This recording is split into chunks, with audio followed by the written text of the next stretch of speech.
민주당은 어쨌든 연동형을 선호한다고 말은 하면서 위성정당 방지법을 발의를 했잖아요. 민주당이 스스로 위성정당을 만들지 않겠다고 했다가 마지막에 위성정당을 만들지 않았어요. 위성정당을 만들므로써 스스로 위선에 빠질꼴이 되었죠. 네. 국회 정치개혁특별위원회 소속이시죠? 네, 저희 그렇습니다. 최영두 국민의힘 의원 나오셨습니다. 안녕하세요. 네, 안녕하십니까. 네, 바로 선거제로 네. 넘어가 보도록 하겠습니다. 사실은 이게 선거제가 굉장히 중요하잖아요. 지금 이제 많이 뭐 얘기가 되고 있지 않지만 굉장히 중요하고 말씀 주신 대로 지금 118일인가요? 총선 118일 남았는데 자, 이게 어떤 제도로 선거를 치르는지 아직도 이제 결정이 안 된 상태입니다. 지금 선거제 관련된 논의 지금 어느 정도까지 진행됐다 이렇게 좀 하면 국민들이 좀 이해하기가 쉬울까요? 제가 아까 초당파 정치개혁 의원 모임을 했는데 그게 한 150명 정도가 참석을 했습니다. 네. 그리고 이번 국회는 이 선거제를 정말 논의하기 위해서 많은 노력을 했습니다. 네. 뭐 결과적으로는 큰 성과 없이 지금까지 똑같이 과거처럼 선거일 120일 전까지도 선거구조차 획정이 되지 않는 이런 상황에 처해져서 정말 국회의원의 한 사람으로서 큰 책임을 느끼고 있습니다. 그런데 지난 1년여 동안 사실 이번에는 한번 국회의원 선거제도 제대로 바꿔보자. 네. 국회가 이렇게 불신받은 이유는 국회의원들을 지금 현재 있는 국회의원들의 사실은 한 50% 이상, 50%가 안 될 거면 되게 득표율이 저 같은 경우는 저희 지역 득표율이 한 64%대지만 대개는 평균적으로 한 50%가 안팎이겠죠. 또 여러 후보가 난립하면은 뭐 40%, 30% 되는 국회의원도 있습니다. 그렇다면은 다르게 말하자면 현재 국회의원은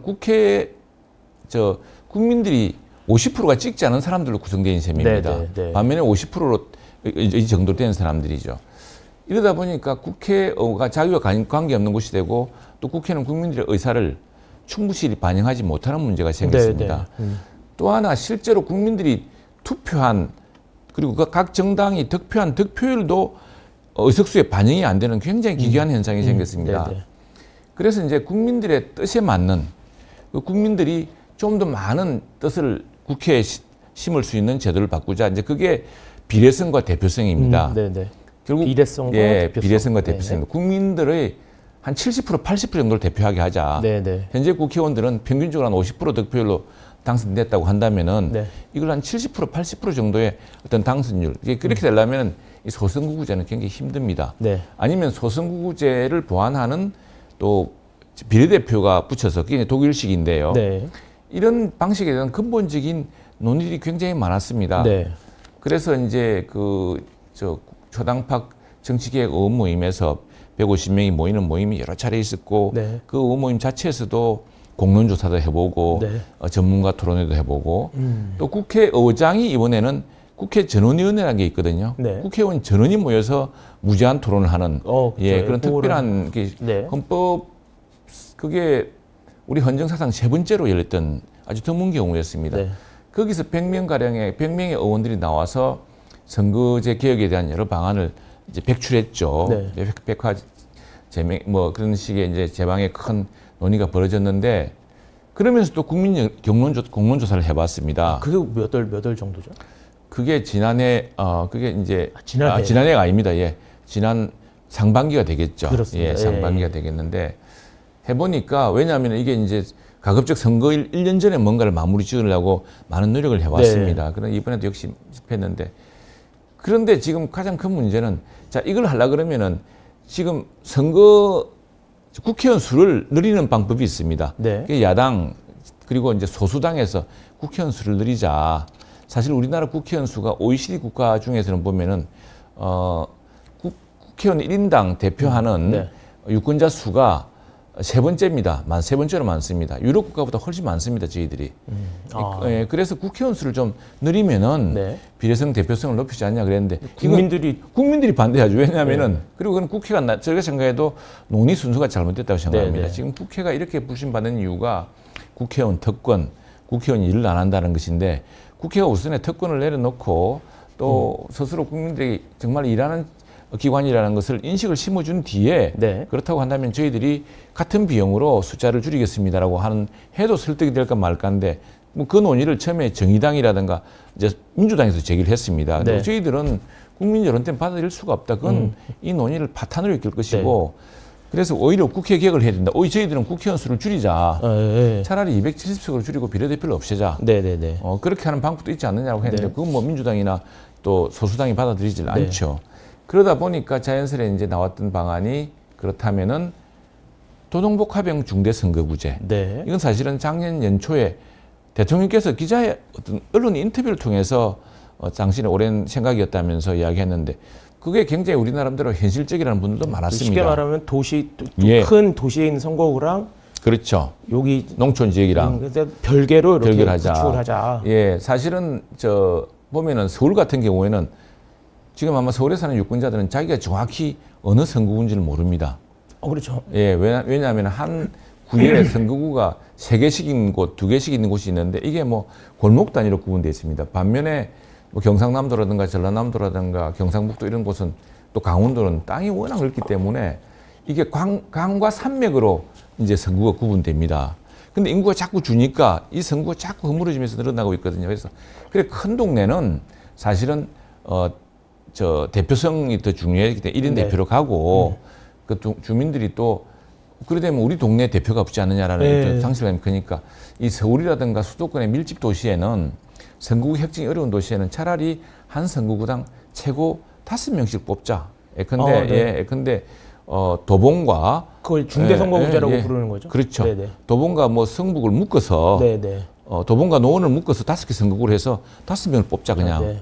그래서 그게 이제 아일랜드 같은 것도 그렇게 합니다. 유럽에서 한때를 하는 방식으로 해서 그 이제 대통령의 제안이었고 야당에서 상당히 관심이 있었습니다. 야당의 경우는 차라리 대선거구제로 하자. 또 이런 제안도 있었습니다. 이탄희 의원이 이제 대표적인 경우였죠. 그래서 전국을 큰 권역으로 나누어서 그렇게 해야 비례성 대표성이 높아진다. 근데 그것도 이제 안 됐습니다. 그게 안 된 이유는 국민들이 아직도 소선거구제에 대한 아주 여망이 높습니다. 책임성, 익숙하기도 하고 도대체 복잡한 선거 방식이다. 그냥 우리는 우리 동네에서 책임 있는 사람 뽑고 싶다는 이제 여망이 높았고 또 하나는 민주당이 13대부터인가요? 평민당 이래로 소선거구제가 민주당이 가장 유리한 방식입니다. 그래서 민주당 지도부가 소선거구제 아닌 다른 방식에 대해서 부정적이었습니다. 그래서 그 논의가 진전되지 못했습니다.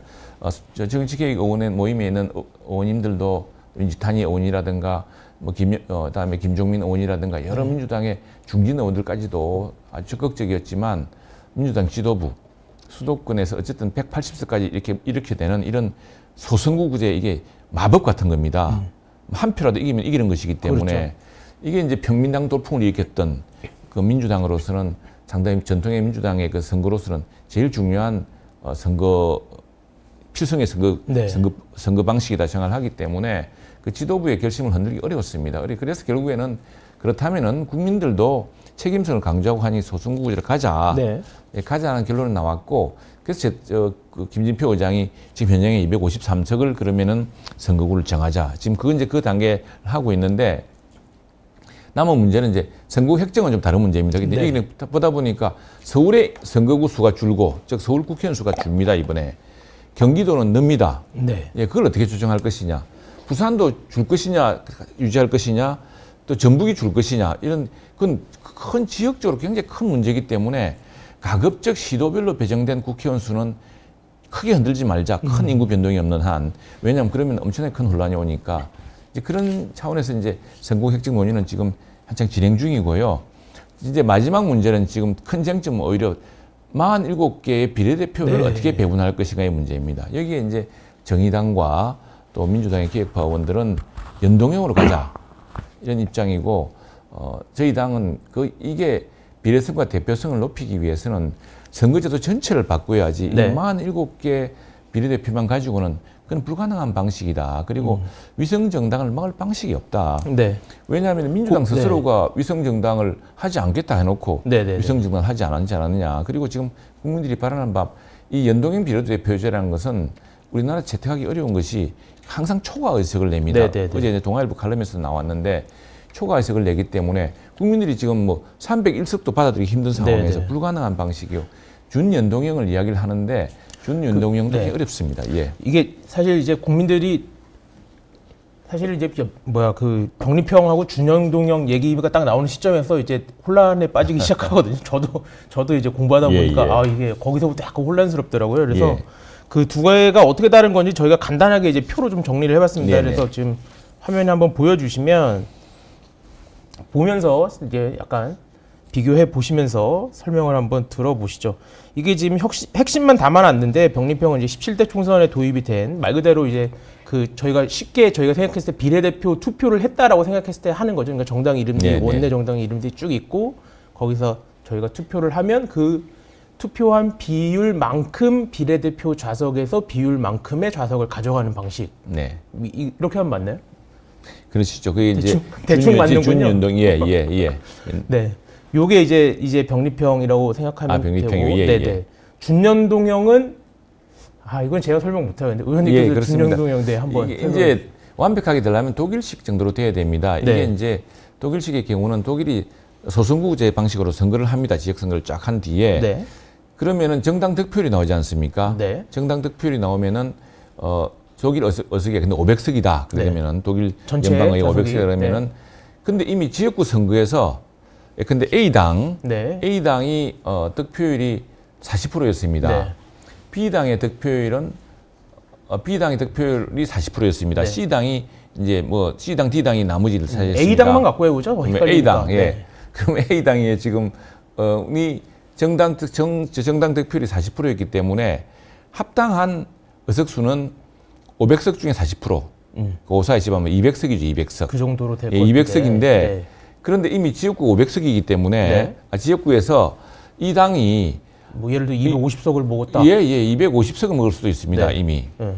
그래버리면 이제 이 당한테는 아무것도 안 줍니다. 안 주고 안 준 정당 거기서 자기가 정당 득표율 보면 못 미치는 지역구 의석을 한 정당한테만 나눠줍니다. 나눠주는데 이제 산식이 좀 복잡합니다. 왜냐하면 한 석이라도 불리한 점이 없어야 되니까 그 여러 산식을 통해서 배분하는 방식이죠. 근데 이건 되려 그러면은 사실 비례대표 의석수가 좀 충분해야 됩니다. 근데 저희가 비례대표가 많지가 않으니까. 그렇죠. 이 방식에서는 굉장히 어렵고 그런데 이제 왜 소수당이라든가 민주당 이걸 하냐 그러면은 양당 체제의 폐해를 이야기합니다. 그래서 양당 체제를 순환시키려면은 새로운 정당이 나타나는 게 좋겠다. 그럼 신선한 목소리의 정당. 근데 지금 벌써 이 준연동형 선거제도가 될 경우에 이걸 통해서 자매 정당으로 하겠다고 나서는 정당들이 보면은 위성 정당, 위성 정당이 아니고 자매 정당이 주장을 하죠. 이번 이른바 조송추인가요? 뭐 조추송인가 뭐 이런 정당들 이야기인데 이 정당들이 양당의 대립 구도를 순화시킬 정당입니까? 그렇지 않지 않습니까? 오히려 이런 정당이 유럽에서도 많은 폐해가 드러났습니다만 극좌 정당을 만들어낼 수가 있습니다. 그렇게 되면은 양당이 의석수가 팽팽해서 서로가 이 교착 상태에 있을 때 뭔가 득표 다른 어떤 과반을 얻으려고 그런 정당과 손을 잡으면서 굉장히 과격한 어떤 그 정치적인 변화가 생기게 되는데 벌써 지금 어느 정당을 창당하겠다는 사람은 그 이름이 탄핵당입니다. 그래요? 이게 지금 우리 정당의 그 많은 분들 민주당의 개혁파 의원님들이나 또는 정의당에서 이야기하는 분들 이야기가 이 양당 체제의 대립 구도를 완화시키기 위해서 진화시키기 위해서 만든 그런 어떤 신선한 소수 정당이 필요하다고 이야기하는데 그게 아니라 양당 대립을 더욱 격화시키고 양당보다 더 극단적인 정책을 만드는 그걸 가지고서 소수 정당을 만들겠다는 사람이 난립하는 것이 이 민주주의 발전에 좋으냐에 대해서는 근본적인 회의가 됩니다. 그래서 소수 정당대회는 그런 극우 정당의 난립 가능성을 가장 많이 걱정합니다. 그래서 저희가 이제 사실 그러니까 연동형 비례대표의 문제로 이제 방금 말씀하신 어떤 위성 정당 등장 이런 문제를 얘기 많이 하는데 그래서 저희가 하나 준비한 게 있잖아요. 저희가 이제 지난 21대 총선 때 나왔던 투표 용지를 비교해서 한번 보자. 쉽게 말하면 그래서 한번 준비를 해봤습니다. 이거 한번 보시면 왼쪽이 이제 17대 당시에 저희가 그냥 익숙한 이름들이 쭉 나오고 오른쪽에 있는 21대 총선 때는 무려 37개 그리고 요게 한 줄로 쫙 있어서 이제 굉장히 그때 유권자들이 많이 놀랐던 저도 되게 놀랐던 기억이 나는데 자 어쨌든 두 가지 제도가 약간 뭔가 장단점을 갖고 있습니다. 비례대표제로서. 그래서 이제 어쨌든 그래서 중요한 거는 그래서 유권자들한테 이게 어떤 의미가 있느냐, 이게 우리나라에 어떤 의미가 있느냐 이걸 텐데 지금 선거제를 정하는 거에 사실 국민들이 크게 관심이 없는 이유는 어떻게 보면 자기들한테 영향이 없다라고 생각을 하기 때문인 것 같거든요. 그렇습니다. 근데 실제로 그럼 선거제를 어떤 식으로 정하느냐에 따라서 유권자들한테 뭐가 엄청나게 변화가 있을까요? 뭐가 중요한 걸까요? 유권자들한테? 제가 말씀드렸다시피 비례성과 대표성을 높이는 이제 문제인데 네. 그것을 하려 그러면은 이제 지금 이 47석 비례대표만으로 가지고는 근본적인 한계가 있습니다. 네. 지금 논의가 너무 여기 집중되어서 네. 그런데 굉장히 중요한 문제죠. 왜냐하면은 현행의 소선거구제 폐해는 저희도 겪어보고 있습니다. 그런데 지난 총선 때 네. 우리 당은 뭐 100석이 안 되고 민주당은 180석 가게 되지 않았습니까? 네. 그런데 그러면은 국민들이 생각하기에 지난 선거에 엄청 참패했구나, 엄청난 선거 부정이 일어났겠구나 이 생각을 하지만 당시 전국적으로 얻은 정당 득표율을 보면은 당시 참패했다 그랬는데 비슷하죠? 저희들은 네. 42%가량 얻었습니다. 네. 민주당이 49%. 네. 민주당 가만히 안 됐습니다. 저희들은 41점 몇 % 했습니다. 그러니까 한 8%포인트 차이였거든요. 네. 근데 의석수는 2배 차이가 났습니다. 8%포인트 차이면은 의석수가 8%포인트 정도 차이 나야 되겠죠. 네. 근데 민주당이 49%를 넣었으면 약 한 150석 정도, 네. 147, 8석 정도로 그 가져가야죠. 정도 되는 게 비례성을 저희들은 40%를 높였으면 한 120석 몇 석 되지 않겠습니까? 네네. 그럼 의석 격차가 한 30석 미만으로 돼야 되는데 8%니까 38, 24, 24석 이내로 돼야죠. 네. 근데 이건 무려 100석 차이가 나버린 겁니다. 이게 이제 심각한 문제죠. 그래서 네. 이런 문제를 개선하는 건 매우 중요합니다. 중요한데 그래서 저희들은 도농복합형 중대선거구 했고 네. 민주당 내에서도 대선거구제, 네. 중대선거구제, 네. 중선거구에 2명씩 뽑는 거는 이거는 양당이 나눠 먹는 게 안 된다. 네. 최소한 3명, 4명, 5명 네. 뭐 이렇게 크게 나가야 된다라는 여론이 이제 정의당도 있고 그게 많은 의원들이 동의를 했습니다. 그러나 그건 국민들이 받아들이지 않았고 대체로 너무 그건 대표성이 떨어진다고 생각했던 것 같고 그리고 또 무엇보다 이런 논의를 하는 국회의 의도에 대해서 국민들이 불신했던 것 같습니다. 그래서 저는 항상 이야기를 했는데 이런 식으로 나가려고 하면은 정의당부터 민주당부터 또 우리 당부터 국회가 스스로 뼈를 깎는 쇄신과 이런 노력을 했었어야지 국회에 대한 국민 신뢰도가 국가기관 중에 꼴찌인데 이 사람들이 국민을 위한다고 하면서 바꾸는 게 보니까 아니 의석수 느리고 또 뭐 이렇게 복잡하게 하는 것에 대해서 기본적으로 반대하는 건 아니냐는 것이었고요. 그러다 보니까 지금 보시다시피 지난 그래서 무슨 준연동형 뭐 캡 씌운다 뭐 해가지고 했지만 이렇게 나와서 결국에는 국민들 선택은 뚜렷했습니다. 국민들이 이렇게 다양한 정당을 모르는 정당이 찍어주지 않았거든요. 네. 예. 그런데도 투표만 복잡해진 거죠. 네. 예. 그래서 이제 이 문제를 좀 현실적으로 해야 되는데 또 하나 그리고 참 저희들이 도농복합형 중대선거구제에 대해서 논의를 많이 이야기했던 중에 하나는 수도권이 보면 더욱 심각합니다. 오히려 농촌 지역은 큰 편차가 없는 데 반해서 수도권의 경우는 이렇습니다. 지난 선거 때 보면은 민주당의 경우에 수도권, 서울, 경기, 인천의 경우에 한 52% 득표를 했습니다. 우리 당 한 40% 했거든요. 지금 도농복합형 얘기를 하면 이제 국민들이 또 혼란에 빠지기 때문에. 제 이야기는 득표율과 비례성과 대표성 이야기를 하는 것입니다. 그런데 수도권은 어떻게 됐느냐? 수도권은 그러다면 12%포인트 차이, 조금 민주당이 조금 더 격차를 벌인 셈이긴 한데 그러다면은 의석수도 한 12% 정도 차이 나야 되지 않습니까? 근데 민주당이 수도권이 121석입니다. 민주당이 무려 103석을 차지했습니다. 우리 당은 얼마 차지했냐? 우리 당은 13석인가? 17석 차지했습니다. 정의당 한 석 차지하고. 이게 득표율은 12%포인트 차이였는데 의석수는 6배 차이가 났습니다. 이런 심각한 문제가 있기 때문에 유권자에게도 매우 중요합니다. 이게 중요한 제도나 그러나 지금 현재로서는 소선거구제를 가기로 했기 때문에 이제 비연동형 비례대표냐 비례대표 문제를 이야기하고 있는데 지금 이 비례대표 문제만으로는 그런 불합리를 개선하기는 힘든데 그나마 그래도 좀 진일보한 방침을 선택해보자고 지금 여야가 국회의장과 함께 머리를 맞대고 있습니다. 어쨌든 비례대표 이제 제도라도 잘 정리를 해야 이제 아까 말씀하신 대로 비례성과 대표성이 좀 최대한이라도 그나마 합리적으로 확보가 된다 이런 말씀이신 것 같은데 어쨌든 뭐 국민의힘은 뭐 당론은 아니지만 어쨌든 그 병리평을 선호하는 걸로 지금 이제 다 알고 병리평이 당론입니다. 당론으로 돼 있네요. 네. 근데 민주당은 어쨌든 연동형을 선호한다고 말은 하면서 이제 이번에 또 이제 위성정당 방지법을 발의를 했잖아요. 근데 이게 이제 18일 날 이제 논의가 되는 걸로 알고 있는데 뭐 논의가 좀 정상적으로 진행될까요? 어떻게 될까요? 이게 지금 제가 아까 말씀드린 이유가 이 비례대표 47석으로 그 비례성 대표성을 개선할 수가 없습니다. 오히려 민주당을 위선정당으로 만들었습니다. 민주당이 스스로 위선정당을 만들지 않겠다고 했다가 마지막에 위선정당을 만들지 위선정당을 만들므로써 스스로 위선에 빠질 꼴이 되었죠. 이번에 민주당 당 지도부, 이재명 당 지도부의 고민도 거기에 있는 것 같고 그래서 일찌감치 이번에는 지난번처럼 말을 바꾸기 어려우니 위성정당이라는 것을 막을 방법이 없으니까 그냥 병리평으로 가자. 병리평으로 가는데 뭐 다른 약간 좀 권역별, 세권역별 병리평 같은 것은 어떠냐라는 쪽으로 의견이 그는 기울은 것 같습니다. 권역형 비례대표제. 그러니까 서울 수도권, 중부권, 남부권을 그 비례대표를 세 권역으로 나누어서 그래서 병리평으로 하자. 정당 득표율대로 나누자. 이건 이제 사실 김진표 의장이 좀 선제적으로 제안한 것인데 이런 것이죠. 이제 지금 47석을 인구비를 나누지 않고 약간 면적을 좀 줍니다. 그래서 왜냐하면 국토의 면적이 남쪽이 엄청나게 크지 않습니까? 중부, 남부가.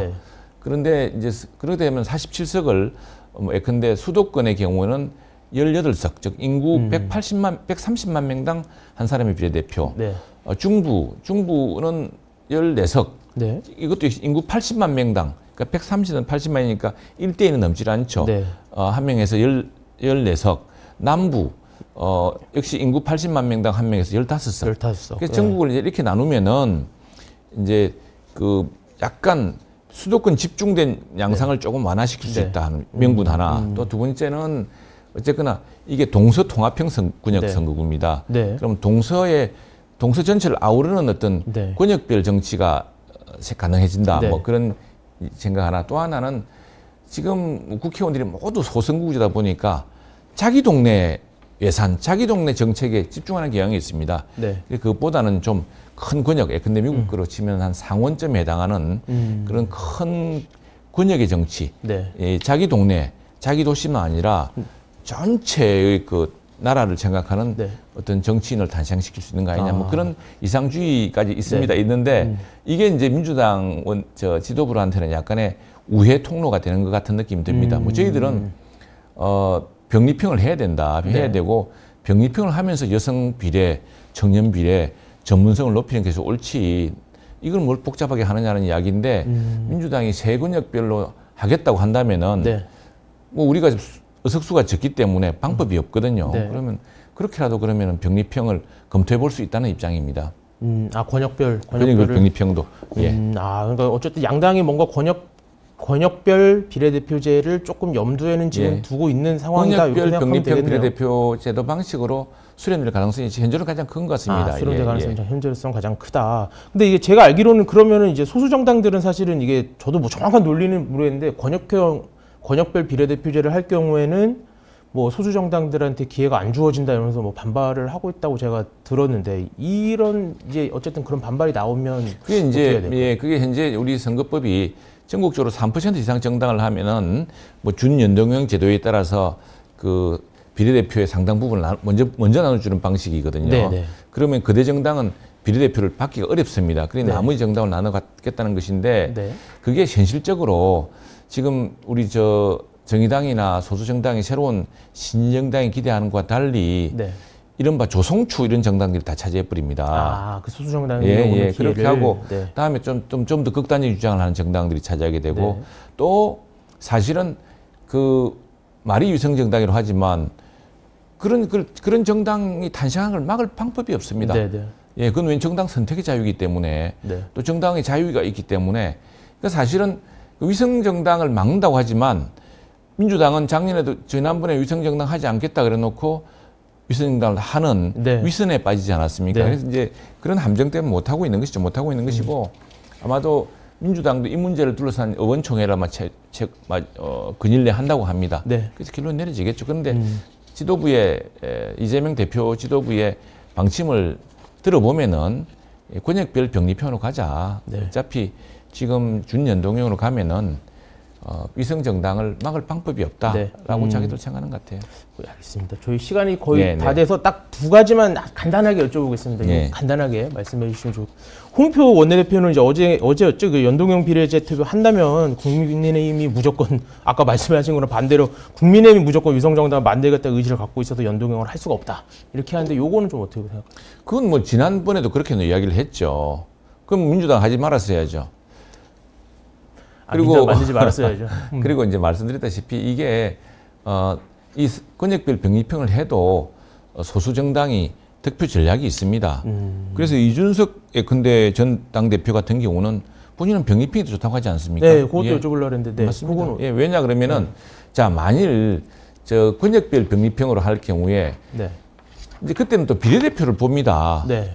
근데 여야 정당은 지금 큰 거대 정당들은 47명씩 막 내지 않겠습니까? 네. 주르륵 보는데 대표석이 인물도 없고 뭐 그게 어떻게 뽑힌 것도 모르겠고 그런데 만일 뭐 정의당이라든가 새로운 신당 같은 경우에 아주 선명한 자기들이 정말 원내에 진출시키고 싶은 후보들 한 대여섯 명 정도를 선명하게 내세워서 전국적 캠페인을 하면은 이거는 이제 그 지금 비례대표 같은 경우는 투표용지가 두 개지 않습니까? 하나는 지역구에 내가 지역구에 지역구에 그 후보를 찍고 이 나머지는 당을 찍는 건데 비례대표 인물 중에서 훌륭한 인물이 나오고 하면은 그 정당의 득표율이 몰리기 마련이죠. 그러면은 그 선명하게 앞선 순위에 1, 2, 3, 4번에 그 비례대표가 누구냐가 굉장히 중요한 문제라고 또 그 정당의 그 이미지 정책이 큰 바람을 일으킬 수가 있습니다. 근데 자 만일 3권역 비례대표를 할 경우에라도 그 중부에 이제 수도권은 18석이지 않습니까? 그러면 예컨대 정의당 같은 경우 여기에는 자기들은 수도권에서 5명의 비례대표를 치면은 5명만 딱 선진 배치를 해가지고 정말 참신한 인물로 우리 거대 정당이 내지 못하는 젊고 유능하고 이런 후보를 낸다면은 우리 국민들에게 안 찍어주겠습니까? 그리고 정의당 찍지 말아 하는 그런 법도 없거든요. 그런 선거 전략의 문제라고 생각합니다. 선거 전략을 잘 택하면은 이건 뭐 성산이 있다고 생각합니다. 그래서 이걸 지나치게 어부지리로 노리려고 하다가 실제로는 이걸 피하려는 정당, 민주당이 또 위선 정당에 빠지게 되는, 위성 정당을 피한다고 해놓고 스스로가 위선 정당이 되는 겁니다. 그런 함정에 자꾸 빠지지 않게 되는 거고 또 정의당이든 새로운 정책을 가진 신선한 정당도 훌륭한 후보와 정책으로 국민들의 선택을 받을 수가 있습니다. 네, 알겠습니다. 제가 두 가지를 여쭤본다 그랬는데 두 가지를 묶어서 대답을 해주셔서 여기까지 여쭤보도록 하겠습니다. 마지막으로 저희 빨리 좀 이렇게 선거제 확정할 수 있도록 노력하겠다 이렇게 뭐 한번 약속 한번 해주세요. 저희들 정말 답답한 심정을 알고 있습니다. 그런데 사실은 우선에 이제 시도별 배분 숫자는 크게 변동이 없이 하려고 노력하고 있습니다. 그게 아마 그 해당 시도에서는 굉장히 중요한 관심일 테고요. 또 선거구 획정도 가급적 현행 크게 유권자들이 혼돈스럽지 않도록 하기 위해서 지금 여야가 머리를 맞대고 있습니다. 알겠습니다. 저희 뭐 선거제 관련해서 이제 오늘 최영두 의원님께서 이제 어쨌든 여당 입장에서 많이 말씀을 해주셨는데 저희가 조만간 또 이제 야당 뭐 관계자분 모시고 선거제 관련된 입장 또 한번 마저 들어보도록 하겠습니다. 오늘 뭐 선거제 관련해서 저희가 최대한 좀 국민들한테 쉽게 설명을 한다고 이렇게 노력을 했는데 어떻게 좀 괜찮으셨는지 모르겠습니다. 저희 선거제 관련해서는 계속 업데이트 해 드릴 테니까요. 뭐 다음 기대를 해 주시고요. 저희는 다음 주 같은 시간 오전 10시에 찾아뵙도록 하겠습니다. 오늘 함께 해주신 최영두 의원님 정말 감사드립니다. 네, 고맙습니다.